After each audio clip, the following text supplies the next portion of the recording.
Imagine holding a crisp $100 bill in one hand and looking at a Bitcoin wallet address on your phone screen in the other. Both represent value.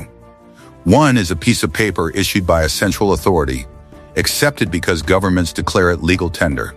The other is a digital entry on a global ledger, accepted because a network of computers agrees it exists and hasn't been spent twice. This simple side-by-side comparison highlights the core question we'll explore. What truly makes Bitcoin different from traditional money? In this video, we examine the key distinctions factually and analytically. We'll cover how each system operates, their mechanisms for supply, control, transparency, and more. This is an educational overview for beginners with some curiosity, no speculation on future values, no recommendations. Let's proceed systematically. What is the meaning of traditional money? Fiat currency, often known as traditional money, is money that the government issues, such as the US dollar, euro, Pakistani rupee, or British pound. The word fiat comes from Latin and means let it be done. This is because its value comes from a government order instead of its own worth, like gold or silver. There is no physical underpinning for fiat money today. It works because people trust the issuing authority to keep things stable and accept it for taxes, bills, and ordinary purchases. Governments and central banks control its supply and rules. You can use cash, bank accounts, cards, or digital transfers through systems like SWIFT for international payments to interact with fiat. There are three main uses for fiat: as a way to buy things, as a way to keep track of prices, and as a way to save money. The fact that it is legal tender and has a lot of institutional support is what makes it so popular. Central banks and making money. Central banks, including the Federal Reserve in the US, the European Central Bank, and the State Bank of Pakistan, are in charge of the issuance of fiat money. They change how much money is made by using instruments like changing interest rates, buying government bonds, or making money directly. When economies slow down, go into a recession, or have a crisis, central banks can boost the money supply to get things moving again. People commonly call this process printing money, yet most of it happens digitally through bank reserves and loans. The capacity to increase supply gives you more options, but it also means that you can issue too much. A simple example of inflation. When the overall price of products and services goes up over time, this is called inflation. It makes it harder to buy things. For example, let's say a loaf of bread costs $2 today. If inflation stays at 3% a year, that same loaf could cost $2.06 next year, $2.12 the year after that, and so on. Central banks frequently aim for moderate inflation, about 2%, because it makes people spend and invest money instead of storing it. But inflation that is higher eats away at savings. For example, if your savings account pays 1% interest, but inflation is 5%, your real buying power goes down by 4% per year. Recent data from throughout the world indicates different rates. The IMF and other sources say that worldwide inflation was about 4.2% on average in 2025 and is expected to be about 3.7% in 2026. Some areas have higher or lower rates because of things like supplier chains or governmental choices. What makes Bitcoin's supply different? Bitcoin works in a different way. Its protocol limits the overall number of coins to 21 million, which was a constraint built into the initial code in 2009.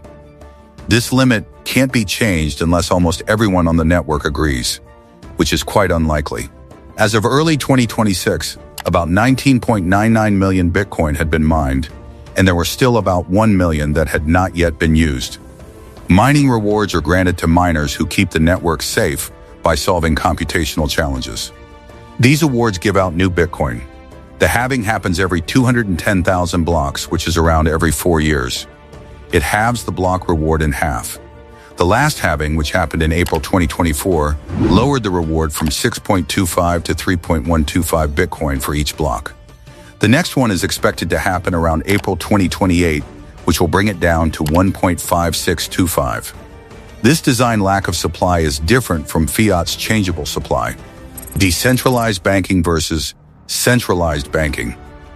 Centralized banking is what we know. The The central bank makes rules, the commercial banks keep track of accounts and loans, and the regulators make sure that the rules are followed. If a bank goes out of business, deposit insurance may safeguard consumers up to a specific amount. However, the system depends on trusted middlemen. There is no central authority for Bitcoin. There is no one person or group in charge of the network. There are thousands of independent nodes throughout the world that keep copies of the blockchain. Proof of work is how miners keep the ledger safe. Changes need to be agreed upon by a lot of people. This structure gets rid of single points of failure or control, but it makes coordination harder. You keep your Bitcoin directly with private keys. This means that no bank may freeze your money, but if you lose your keys, no one can get it back. Public blockchains and private ledgers are both examples of transparency. Bitcoin's blockchain is a public ledger that can't be changed. Explorers can see every transaction that has ever happened and will always be able to. Private ledgers are used in traditional banking. Banks keep track of their own balances and only share the information that regulators need or ask for. Unless a court orders it, transactions between accounts are not open to public scrutiny. Bitcoin is completely open for verification.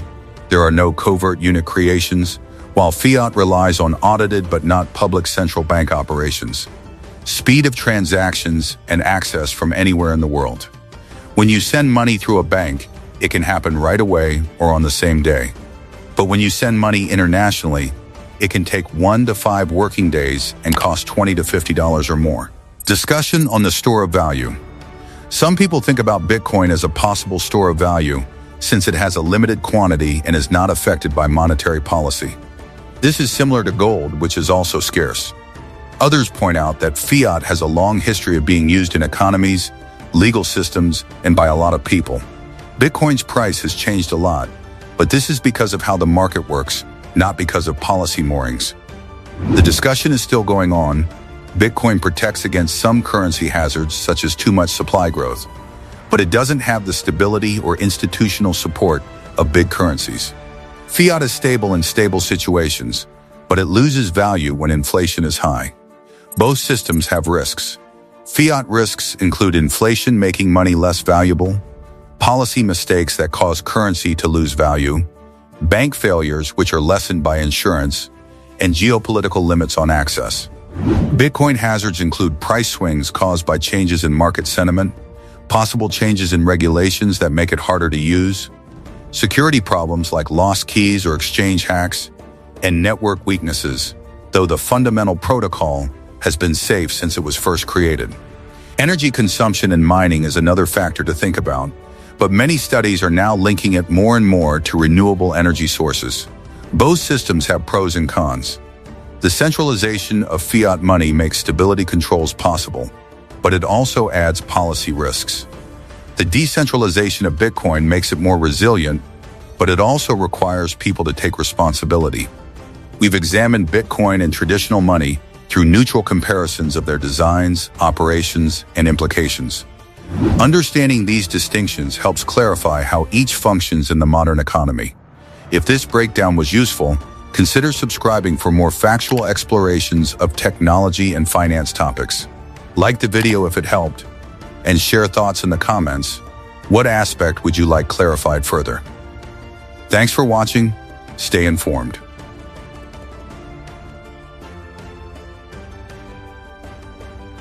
Imagine holding a crisp $100 bill in one hand and looking at a Bitcoin wallet address on your phone screen in the other. Both represent value. One is a piece of paper issued by a central authority, accepted because governments declare it legal tender. The other is a digital entry on a global ledger, accepted because a network of computers agrees it exists and hasn't been spent twice. This simple side-by-side comparison highlights the core question we'll explore. What truly makes Bitcoin different from traditional money? In this video, we examine the key distinctions factually and analytically. We'll cover how each system operates, their mechanisms for supply, control, transparency, and more. This is an educational overview for beginners with some curiosity, no speculation on future values, no recommendations. Let's proceed systematically. What is the meaning of traditional money? Fiat currency, often known as traditional money, is money that the government issues, such as the US dollar, euro, Pakistani rupee, or British pound. The word fiat comes from Latin and means "let it be done." This is because its value comes from a government order instead of its own worth, like gold or silver. There is no physical underpinning for fiat money today. It works because people trust the issuing authority to keep things stable and accept it for taxes, bills, and ordinary purchases. Governments and central banks control its supply and rules. You can use cash, bank accounts, cards, or digital transfers through systems like SWIFT for international payments to interact with fiat. There are three main uses for fiat: as a way to buy things, as a way to keep track of prices, and as a way to save money. The fact that it is legal tender and has a lot of institutional support is what makes it so popular. Central banks and making money. Central banks, including the Federal Reserve in the US, the European Central Bank, and the State Bank of Pakistan, are in charge of the issuance of fiat money. They change how much money is made by using instruments like changing interest rates, buying government bonds, or making money directly.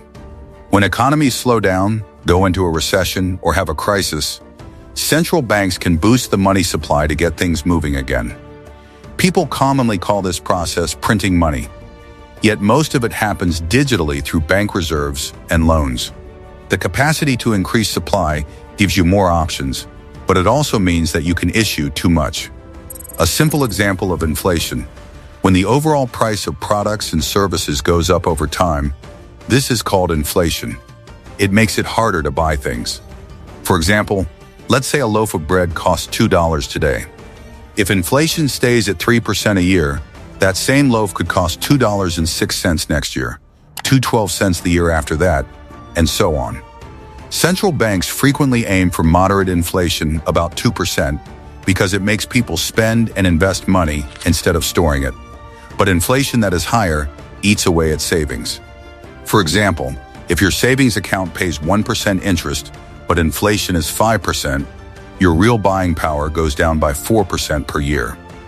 Recent data from throughout the world indicates different rates. The IMF and other sources say that worldwide inflation was about 4.2% on average in 2025 and is expected to be about 3.7% in 2026. Some areas have higher or lower rates because of things like supplier chains or governmental choices. What makes Bitcoin's supply different? Bitcoin works in a different way. Its protocol limits the overall number of coins to 21 million, which was a constraint built into the initial code in 2009. This limit can't be changed unless almost everyone on the network agrees, which is quite unlikely. As of early 2026, about 19.99 million Bitcoin had been mined, and there were still about 1 million that had not yet been used. Mining rewards are granted to miners who keep the network safe by solving computational challenges. These awards give out new Bitcoin. The halving happens every 210,000 blocks, which is around every 4 years. It halves the block reward in half. The last halving, which happened in April 2024, lowered the reward from 6.25 to 3.125 Bitcoin for each block. The next one is expected to happen around April 2028, which will bring it down to 1.5625. This design lack of supply is different from Fiat's changeable supply. Decentralized banking versus centralized banking. Centralized banking is what we know. The central bank makes rules, the commercial banks keep track of accounts and loans, and the regulators make sure that the rules are followed. If a bank goes out of business, deposit insurance may safeguard consumers up to a specific amount. However, the system depends on trusted middlemen. There is no central authority for Bitcoin. There is no one person or group in charge of the network. There are thousands of independent nodes throughout the world that keep copies of the blockchain. Proof of work is how miners keep the ledger safe. Changes need to be agreed upon by a lot of people. This structure gets rid of single points of failure or control, but it makes coordination harder. You keep your Bitcoin directly with private keys. This means that no bank may freeze your money, but if you lose your keys, no one can get it back. Public blockchains and private ledgers are both examples of transparency. Bitcoin's blockchain is a public ledger that can't be changed. Explorers can see every transaction that has ever happened and will always be able to. Private ledgers are used in traditional banking.